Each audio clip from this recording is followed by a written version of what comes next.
मार्च 2004। जम्मू कश्मीर के शोपियां जिले में बर्फ से ढकी पहाड़ियों के बीच जंगल के किनारे बना एक लकड़ी का छोटा सा घर पूरी तरह खामोशी में डूबा हुआ था। बाहर बर्फीली हवा चल रही थी। बाहर मिट्टी के चूल्हे पर कहवा बन रहा था। उसी चूल्हे के पास एक जवान लड़का खड़ा था, जिसके कंधे पर AK-47 लटकी हुई थी। लंबी दाढ़ी, कंधों तक आते बाल और बिल्कुल शांत चेहरा। उसका नाम था इफ्तिखार भट्ट।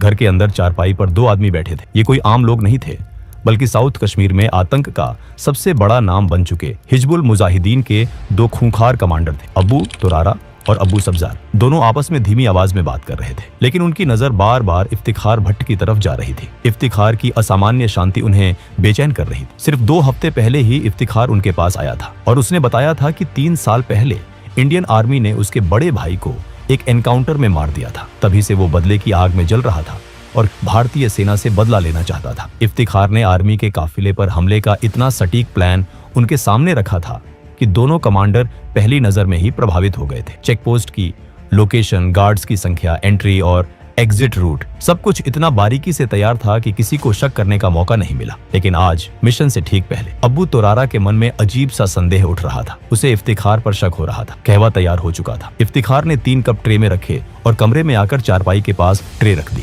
अबू तुरारा और अबू सब्जार ने अपने अपने कप उठा लिए और तीनों चुपचाप कहवा पीने लगे। कुछ मिनट तक कमरे में पूरी खामोशी छाई रही। फिर अचानक अबू तुरारा इफ्तिखार को नाम लेकर बुलाता है और कहता है कि वो आखिरी बार पूछ रहा है। इसके बाद वो सीधे उसकी आंखों में देखकर सवाल करता है, तुम आखिर हो कौन? इफ्तिखार कुछ नहीं बोलता। उसकी चुप्पी अब कमरे को और भारी बना देती है। अबू तुरारा की आवाज और तेज हो जाती है और वो फिर से वही सवाल दोहराता है। इस बार इफ्तिखार धीरे से अपना कप जमीन पर रखता है, खड़ा होता है और कंधे से अपनी राइफल उतार देता है। उसकी आवाज शांत होती है, लेकिन उसमें जरा भी डर नहीं होता। वो कहता है कि अगर उन्हें उस पर जरा सा भी शक है तो वो अभी उसी बंदूक से उसे गोली मार दे। अगर भरोसा नहीं है तो ये ऑपरेशन नहीं हो सकता और उससे बेहतर है कि वो उसे यही मार डाले। अबू तुरारा AK-47 इफ्तिखार पर तान देता है। कुछ सेकंड तक कमरे में कोई कुछ नहीं बोलता। अबू सब्जार अबू तुरारा की तरफ देखता है और दोनों की आंखें मिलती हैं। तुरारा हल्के से सिर हिला देता है। इसके बाद अबू सब्जार अपनी AK-47 नीचे कर लेता है। दोनों फिर से अपने अपने कप उठाते हैं। उसी पल पिस्तौल लोड होने की आवाज गूंजती है। अगले ही पल 2 गोलियों की आवाज उस छोटे से कमरे को हिला देती। इफ्तिखार अपने कपड़ों के अंदर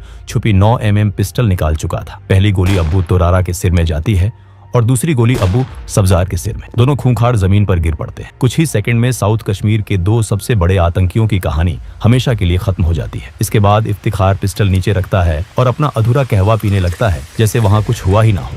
लेकिन दोस्तों, ये कोई आपसी झगड़ा नहीं था और ना ही किसी आतंकवादी संगठन के भीतर की गद्दारी। ये था इंडियन आर्मी का एक बेहद साहसी अंडरकवर ऑपरेशन। इफ्तिखार भट्ट असल में कोई आतंकी नहीं था, बल्कि 1 पैरा स्पेशल फोर्स का जाबाज कमांडो मेजर मोहित शर्मा था। यहीं से शुरू होती है एक ऐसी कहानी जो एक मिडिल क्लास परिवार से निकलकर देश के सबसे बड़े वीरों में शामिल होने तक जाती है।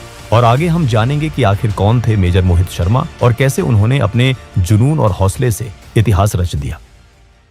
13 जनवरी 1978 को हरियाणा में जन्मे मोहित शर्मा के पिता राजेंद्र शर्मा पंजाब नेशनल बैंक में अधिकारी थे और मां सुशीला शर्मा दिल्ली जल बोर्ड में काम करती थी। घर का माहौल अनुशासन और पढ़ाई से भरा हुआ था। मोहित अपने बड़े भाई मधुर शर्मा के बेहद करीब थे। उम्र में सिर्फ 13 महीने का फर्क था, लेकिन सोच में दोनों बिल्कुल अलग थे। माता पिता चाहते थे कि दोनों बेटे इंजीनियर बने और एक सुरक्षित जिंदगी जिए, लेकिन मधुर शर्मा का सपना था एयरफोर्स में जाना। वो NDA की तैयारी करते हैं, लेकिन सिलेक्ट नहीं हो पाता। माता पिता की इच्छा के अनुसार मधुर इंजीनियरिंग में चले जाते हैं, लेकिन सेना का सपना घर के छोटे बेटे मोहित शर्मा के मन में बैठ जाता है। स्कूल के दिनों से ही मोहित शर्मा पढ़ाई में अच्छे थे, लेकिन उनके भीतर कुछ अलग था। 1995 में दिल्ली पब्लिक स्कूल गाजियाबाद से 12वीं पास करने के बाद परिवार के दबाव में उन्होंने महाराष्ट्र के श्री संत Gajanan Maharaj college of engineering में एडमिशन ले ली। बाहर से सब कुछ नॉर्मल लग रहा था, लेकिन हॉस्टल के उस कमरे में बैठा मोहित शर्मा हर दिन एक अलग ही जंग लड़ रहा था। जब बाकी छात्र इंजीनियरिंग की असाइनमेंट्स में व्यस्त रहते, तब मोहित NDA के सवाल हल करते, करंट अफेयर्स पढ़ते और खुद को शारीरिक और मानसिक रूप से सेना के लिए तैयार करते। मोहित ने NDA का एग्जाम दिया, लेकिन कई हफ्तों तक कोई रिजल्ट नहीं आया। उन्हें बेचैनी होने लगी। दरअसल रिजल्ट उनके घर पहुंच चुका था, लेकिन माता पिता ने जानबूझकर छुपा लिया था। उन्हें डर था कि अगर मोहित को पता चल गया तो वो इंजीनियरिंग छोड़कर फौज में चला जाएगा। लेकिन फिर मोहित शर्मा ने खुद UPSC के ऑफिस में फोन किया और अपना रोल नंबर बताया। जवाब सुनते ही उनके रोंगटे खड़े हो गए। उनका नाम मेरिट लिस्ट में था और SSB इंटरव्यू का कॉल लेटर घर भेजा जा चुका था। मोहित ने एक पल भी नहीं सोचा। वो सीधे भोपाल SSB इंटरव्यू के लिए निकल पड़े। जब माता पिता को पता चला तो उन्होंने बहुत समझाने की कोशिश की, लेकिन मोहित साफ कह चुके थे या तो इंडियन आर्मी या फिर कुछ नहीं। बेटे के जुनून के आगे माता पिता को झुकना पड़ा। इंटरव्यू क्लियर हो गया, लेकिन असली मुश्किल अभी बाकी थी। मेडिकल में मोहित का वजन कट ऑफ से 6 किलो कम था और उसे बढ़ाने के लिए सिर्फ 4 हफ्ते का समय था। यहीं से मोहित की जिंदगी में उनकी माँ का सबसे बड़ा योगदान शुरू होता है। जो माँ पहले उनके फैसले के खिलाफ थी, वही माँ अब उनके सपने को अपना सपना बना लेती है। दूध, केला, घी, हाई प्रोटीन डाइट, हर चीज पूरी योजना के साथ दी जाती है। 4 हफ्तों में मोहित का वजन 8 किलो बढ़ जाता है। मेडिकल क्लियर होता है और भारत को वो ऑफिसर मिलने वाला होता है जो आगे चलकर इतिहास रचने वाला था। पुणे के खड़कवासला में एनडीए ट्रेनिंग के 3 साल मोहित शर्मा को फौलाद बना देते हैं। बॉक्सिंग, स्विमिंग, घुड़सवारी, हर चीज में वो आगे रहते हैं। वो बॉक्सिंग में चैंपियन बनते हैं, घुड़सवारी में ट्रॉफी जीतते हैं। लेकिन मोहित सिर्फ एक फाइटर नहीं थे, उन्हें गिटार, माउथ ऑर्गन और सिंथेसाइजर बजाना भी आता था। 1999 में आईएमए देहरादून की ट्रेनिंग के दौरान कारगिल युद्ध शुरू हो जाता है। टीवी पर हर दिन देशभक्ति की खबरें, शहीदों की कहानियां और सैनिकों की बहादुरी मोहित शर्मा के भीतर आग भर देती है। 11 दिसंबर 1999 को उन्हें मद्रास रेजिमेंट की 5वीं बटालियन में सेकंड लेफ्टिनेंट के रूप में पोस्ट मिल जाता है। उसी रात जब दोस्त जश्न मना रहे होते हैं, कोई उनसे पूछता है कि वो कहाँ पोस्टिंग चाहते हैं। मोहित बिना सोचे जवाब देते हैं, वहां जहां असली लड़ाई हो, जहां आतंकियों से आमना सामना हो। 2000 में उनकी पोस्टिंग जम्मू कश्मीर के पुंछ राजौरी सेक्टर में 38 राष्ट्रीय राइफल्स के साथ होती है। यहीं पहली बार उन्हें पैरा एसएफ के कमांडोज के साथ काम करने का मौका मिलता है। उनकी बहादुरी, उनका जज्बा और उनका तरीका मोहित को अंदर तक हिला गया। तभी उन्होंने ठान लिया कि एक दिन वो भी पैरा एसएफ का हिस्सा बनेंगे। काउंटर इंसर्जेंसी ऑपरेशन के दौरान मोहित शर्मा ने जिस साहस और समझदारी के साथ काम किया, उसने उनके सीनियर अधिकारियों को भी प्रभावित कर दिया। उनकी बहादुरी और नेतृत्व क्षमता के लिए साल 2002 में उन्हें chief of army staff commendation medal से सम्मानित किया गया। जून 2003 में उन्होंने पैरा फोर्सेस के बेहद कठिन और थकाने वाले सिलेक्शन प्रोसेस को सफलतापूर्वक पार कर लिया और 1 पैरा स्पेशल फोर्सेस का हिस्सा बन गए। उनके बेहतरीन प्रदर्शन को देखते हुए दिसंबर 2003 में उन्हें कैप्टन के पद पर प्रमोट कर दिया गया। इसी समय कश्मीर घाटी में हालात तेजी से बिगड़ रहे थे। आतंकवाद एक भयानक रूप ले चुका था। हिजबुल मुजाहिदीन जैसे आतंकी संगठन स्थानीय युवाओं को बहला फुसलाकर और धार्मिक कट्टरता का सहारा लेकर अपनी ओर खींच रहे थे। इस पूरे नेटवर्क के पीछे अब्बू सब्जार और अब्बू तोरारा जैसे खूंखार कमांडर थे। ये आतंकी आम नागरिकों के बीच अपनी पहचान छुपाए रखते थे, जिससे भारतीय सेना के लिए सटीक इंटेलिजेंस जुटाना बेहद मुश्किल हो गया था। इन्हीं हालात को देखते हुए सेना को एक ऐसे सैनिक की जरूरत थी जो आतंकियों के बीच घुल मिल सके, उनका भरोसा जीत सके और अंदर से पूरे नेटवर्क को तोड़ सके। इंटेलिजेंस यूनिट को इस खतरनाक भूमिका के लिए कैप्टन मोहित शर्मा से बेहतर कोई नहीं लगा। मोहित शर्मा ने बिना हिचकिचाए इस मिशन के लिए हामी भर दी। प्लान बनाई गई कि उन्हें एक नई पहचान दी जाएगी और उनका नाम इफ्तेखार भट्ट होगा। इस नई पहचान के साथ उन्हें हिजबुल मुजाहिदीन के कमांडरों अब्बू सब्जार और अब्बू तोरारा तक पहुंचना था। भरोसा जीतने के लिए उन्होंने एक दर्द भरी कहानी गढ़ी कि 3 साल पहले भारतीय सेना ने उनके भाई को एक एनकाउंटर में मार दिया था और अब वो बदला लेना चाहते हैं। मोहित शर्मा ने खुद को पूरी तरह एक कश्मीरी के रूप में ढाल लिया। उन्होंने दाढ़ी और बाल बढ़ाए, कश्मीरी पोशाक पहननी शुरू की,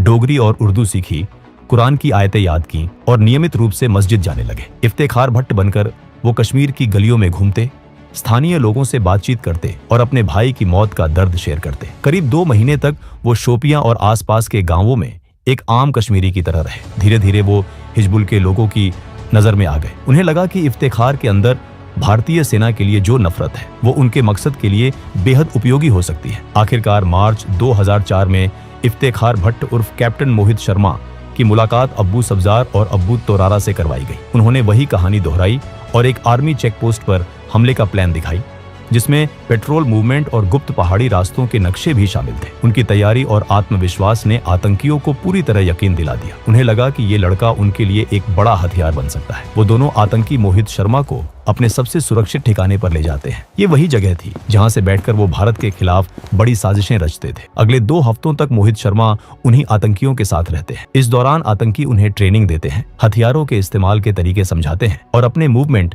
सप्लाई रूट्स और सुरक्षित ठिकानों की जानकारी भी शेयर करते हैं। आखिरकार वो दिन भी आ जाता है जब उसी हाइडआउट में भारतीय सेना पर हमले की पूरी प्लान तैयार हो जाती है। हैरानी की बात यह थी कि इस हमले का मास्टरमाइंड इफ्तेखार उर्फ मोहित शर्मा को ही बनाया गया। उसी रात ग्रेनेड की एक कंसाइनमेंट आने वाली थी। अगली सुबह 3 और आतंकी वहां पहुंचने वाले थे और फिर दोपहर तक सेना की टुकड़ी पर हमला होना था। लेकिन इसी बीच अब्बू तोरारा के मन में इफ्तिखार को लेकर हल्का सा शक पैदा होने लगता है। सब्जार से कहता है कि उसे कुछ गड़बड़ लग रही है, क्योंकि इफ्तिखार के बारे में उनके पास उसकी कहानी के अलावा कुछ और नहीं है। तभी इफ्तिखार भट्ट बने मोहित शर्मा 3 गिलास कहवा लेकर कमरे में आते हैं। वो दोनों को कहवा देते हैं और खुद खाट के किनारे बैठ जाते हैं। तीनों के पास AK-47 राइफलें थी। फिर अचानक तोरारा सख्त आवाज में पूछता है कि सच बताओ, तुम आखिर है कौन? ये सुनकर मोहित धीरे से अपना ग्लास नीचे रखते हैं। वो खड़े होते हैं, कंधे से अपनी राइफल उतार देते हैं और कहते हैं कि अगर भरोसा नहीं है तो अभी गोली मार दो। अबू तोरारा AK-47 इफ्तिखार पर तान देता है। अबू सब्जार अबू तोरारा की तरफ देखता है और दोनों की आंखें मिलती हैं। तोरारा हल्के से सिर हिला देता है। इसके बाद अबू सब्जार अपनी AK-47 नीचे कर लेता है, लेकिन मोहित समझ चुके थे कि अब एक पल की भी देरी जानलेवा हो सकती है। उसी क्षण वो अपने कपड़ों के अंदर छिपी 9mm पिस्तौल निकालते हैं और पलक झपकते ही दोनों आतंकियों को सिर में गोली मार देते हैं। इसके बाद मोहित शर्मा बैठ जाते हैं और बचा हुआ कहवा ऐसे पीते हैं जैसे वहां कुछ हुआ ही ना हो। जिस मिशन के लिए उन्होंने महीनों मेहनत की थी वो सफल हो चुका था। उन्होंने न सिर्फ हिजबुल मुजाहिदीन के 2 सबसे बड़े कमांडरों को खत्म किया था, बल्कि उनकी अहम जानकारियां भी भारतीय सेना तक पहुंचा दी थी, जिससे संगठन की कमर टूट गई। अगली सुबह इफ्तिखार भट्ट फिर से मेजर मोहित शर्मा बन चुके थे। वो बेस कैंप लौटते हैं। 2004 में इसी अद्भुत साहस के लिए उन्हें सेना मेडल से सम्मानित किया गया। नवंबर 2004 में उनकी शादी ऋषिमा शर्मा से हुई। दिसंबर 2005 में उन्हें मेजर के पद पर प्रमोट किया गया और अक्टूबर 2008 में हालात बिगड़ने पर उन्हें फिर कश्मीर बुला लिया गया, जहां अगले कई महीनों तक वो बर्फीले पहाड़ों में आतंकियों की तलाश में जुटे रहे। 20 मार्च 2009 की शाम कुपवाड़ा में अपने बेस पर मौजूद मेजर मोहित शर्मा अपनी टीम के साथ अगले ऑपरेशन की तैयारी कर रहे थे। तभी सेक्टर कमांडर का एक अर्जेंट कॉल आया। उन्होंने बताया कि LOC पार करके कुछ ट्रेन आतंकी हापुड़ा के घने जंगलों में घुस चुके हैं। ये खबर सुनते ही मेजर मोहित शर्मा ने बिना एक पल गवाए अपनी टीम को तैयार होने का ऑर्डर दिया। अगली सुबह 21 मार्च को टीम उन जंगलों में दाखिल हुई। ये सिर्फ जंगल नहीं थे, बल्कि आतंकियों का गढ़। चारों तरफ बर्फ से ढके रास्ते, घनी झाड़ियां और बर्फीली हवाएं, हर कदम पर खतरा था। मेजर मोहित ने टीम को 3 टुकड़ियों में बांटा और बर्फ पर बने पैरों के निशानों का पीछा शुरू किया। कुछ ही दूरी पर पहुंचते ही आतंकियों ने अचानक फायरिंग शुरू कर दी। वो पहले से घात लगाए बैठे थे और जंगल से 3 दिशाओं से हमला कर रहे थे। उनके पास AK-47 राइफलें थीं और इलाके के सटीक नक्शे भी। स्थिति भांपते ही मेजर मोहित ने साथियों को कवर लेने और पीछे हटने का ऑर्डर दिया। जब एक हवलदार ने उनसे खुद कवर में आने को कहा तो मोहित ने साफ कहा, पहले तुम जाओ, मैं बाद में आऊंगा। मोहित खुले में रहकर आतंकियों पर फायरिंग करते रहे ताकि उनकी टीम सुरक्षित पोजीशन ले सके। इसी दौरान एक गोली उनके हाथ में लगी। उन्होंने तुरंत कपड़े से घाव बांधा और फिर से फायरिंग शुरू कर दी।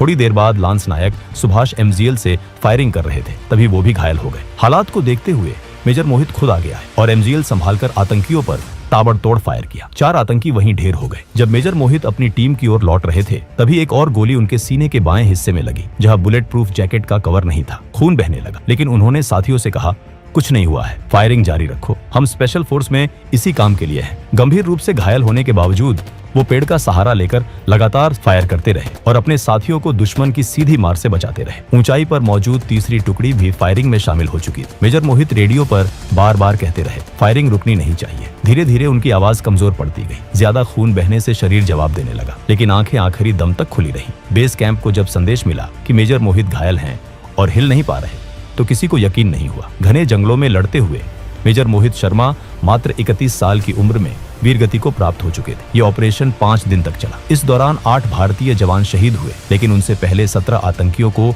मार गिराया गया। मेजर मोहित शर्मा आज हमारे बीच नहीं है, लेकिन उनकी कहानी हर जवान के भीतर जोश भरती है। उनके अद्भुत साहस और बलिदान के लिए उन्हें मरणोपरांत देश का सर्वोच्च वीरता पुरस्कार अशोक चक्र से सम्मानित किया गया। गाजियाबाद में उनके नाम पर मेट्रो स्टेशन, सड़क और भव्य प्रतिमा आज भी ये याद दिलाती है कि हम चैन की नींद इसलिए सो पाते हैं क्योंकि मेजर मोहित शर्मा जैसे वीर अपनी पूरी जिंदगी देश पर न्योछावर कर देते हैं। दोस्तों, अगर हमारा ये वीडियो पसंद आया हो तो वीडियो को एक लाइक जरूर करें और कमेंट कर बताएगा कि आपको अगला वीडियो किस टॉपिक पर चाहिए। जय हिंद।